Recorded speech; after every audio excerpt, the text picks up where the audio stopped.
ગણિતમાં પાના નંબર 17 ઉપર એકમ 7માં ફરવાની મજાવાળો જે પાઠ છે ને બેટા, એની અંદર તમારે રંગ પૂરવાના છે. પાના નંબર 17 ઉપર માટલું, ગ્લાસ, ડોલ ને જગ આપેલા છે, બરાબર. હવે આપણે શું કરવાનું છે? મેદાનમાં જઈને પાણી ભરવાનું છે. તમને જે વસ્તુ આપીને મેં એમાં પાણી ભરવાનું. પછી મને કહેવાનું છે કે કઈ પાત્રમાં વધુ સમાય. પહેલાં આપણા તમે અંદાજ લગાવો, મને બતાવો, બરાબર. ચલો, તમારી જોડે કયું કયું સાધન છે બેટા?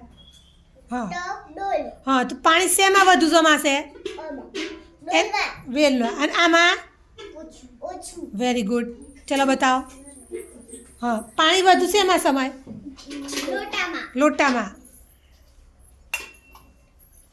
ચલો, કપ અને વાડકી, તો શેમાં પાણી વધુ સમાશે?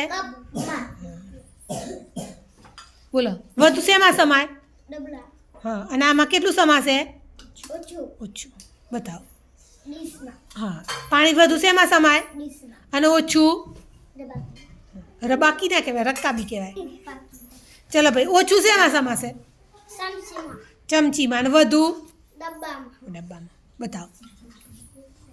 બોલો શું? હા, તપેલીમાં પાણી કેવું સમાશે? અને વાડકીમાં? ઓછું. ચલો, બોટલમાં બતાવો. હા, કઈ બોટલમાં વધુ સમાશે? હા, અને ઓછું?